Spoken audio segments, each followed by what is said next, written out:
Hello and welcome to 18 WJTS Inform. I'm your host, Bill Potter. We are very honored to be on a Zoom meeting once again with State Representative Shane Lindauer. Hello, State Representative Lindauer. How are you?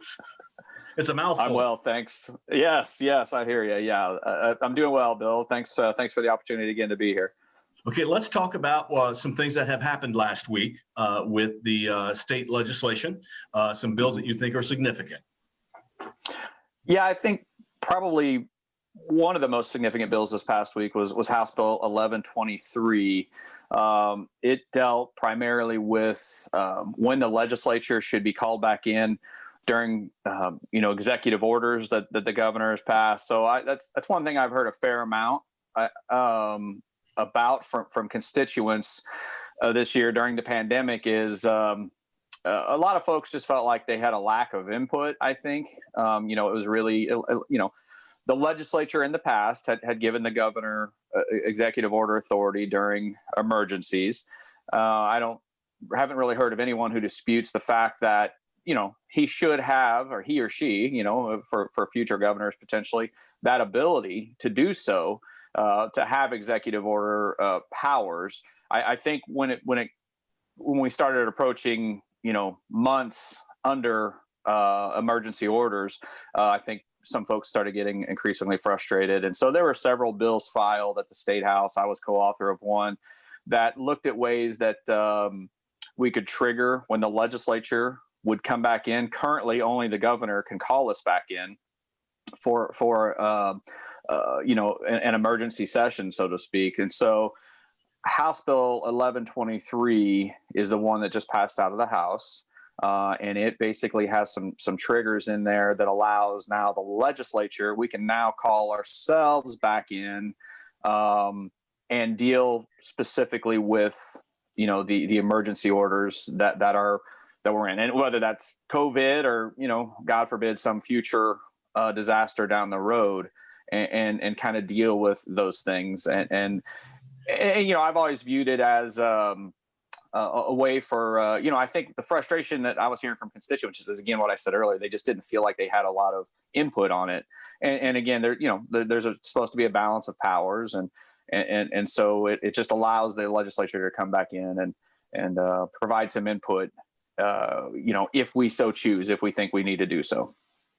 And really, I guess in today's world with Zoom meetings like we can have, it's a little bit different than years ago where you actually physically had to all come in to do something. Now it might be a little easier to be able to pull you guys together. Yeah, we can, and we've had some Zoom meetings certainly as within our caucus and things like that, but you can't take any official action. You can't vote per code right now. We've got to be in person. There's no proxy voting or anything like that. We've got to be there to vote. So while we can meet to discuss issues, we can't actually take any official action unless we're physically there. So that's what this would allow us to do, essentially.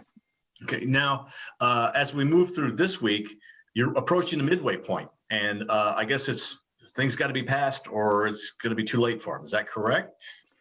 Yeah, that's correct, Bill. This session's a little different because of COVID, but there's still some of the normalcy does remain in that the halfway point is typically when bills from the Senate come to the House and bills from the House go to the Senate, and there are certain deadlines that a bill that is introduced has to make its way through committee. Basically, this week is that deadline, and yeah, if they're not in committee and getting a hearing, then unfortunately there's not much hope that they're going to get any attention this year. And we're approaching that deadline. Yes.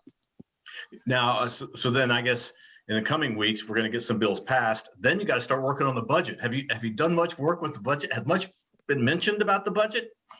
Yeah, so I'm not on Ways and Means, which is the primary, which is the budget committee, right? So they really do a lot of the work. Well, I shouldn't say a lot of the work. They do the work on the budget, right? Like I said, so there have been some things starting to they've had a number of hearings.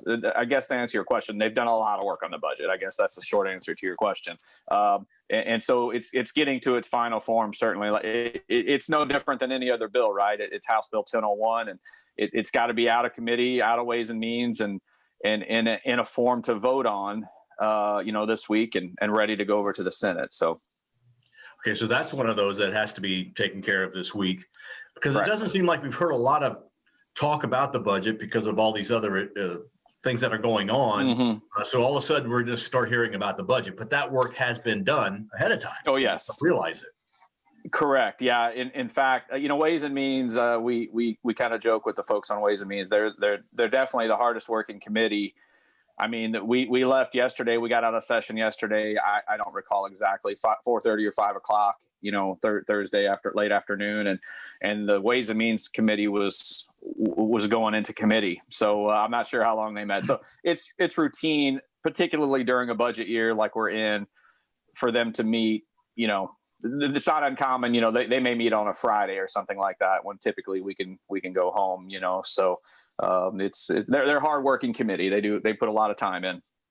Let's talk a little bit about how somebody can reach you as a state representative representing District 63.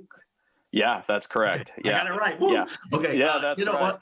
If somebody needs to get a hold of you, they may see you in public, and I'm sure you're probably sitting in a restaurant sometime with family eating, and somebody comes up and says, "I think this bill, blah blah blah."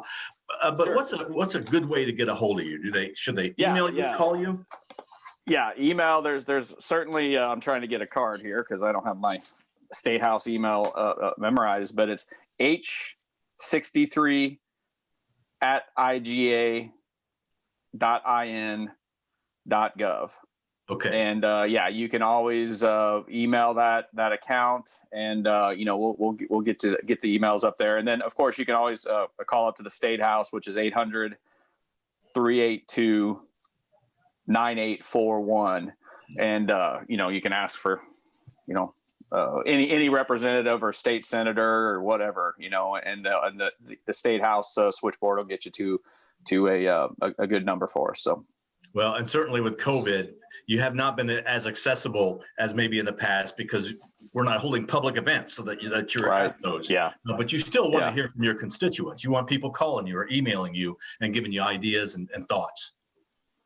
Absolutely. Yeah. I mean, we've said several times, much of the legislation that we introduce many times comes from constituents. It's not like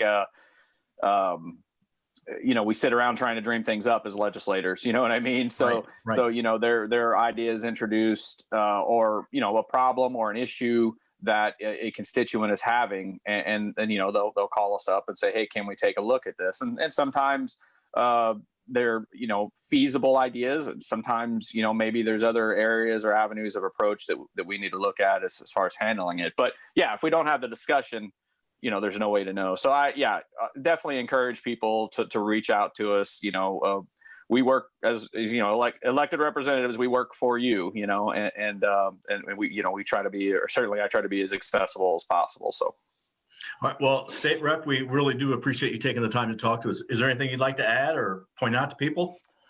No, I think, kind of to your point a moment ago, as far as accessibility, all the committees, even session is live streamed. So if you're ever interested in watching Ways and Means or discussion of the budget, or, roads and transportation as a committee I'm on, I do have friends or family occasionally who will do those things. They'll watch, watch committees that I've been on. And of course they're usually texting me, it's not helpful stuff that they're texting me, let's put it that way. But those things, if people are so inclined, can watch those things. So that's something that the legislature did a few years back, before my time, just to provide that, the transparency and accountability. So that's out there as well, to view. All right. Well, State Representative Shane Lindauer, we certainly appreciate you taking the time today to talk with us here on 18 WJTS. Happy to do it. Thanks for the opportunity. And you have been listening to 18 WJTS TV. Our guest has been State Representative Shane Lindauer. Thank you for watching. We are local people watching local people.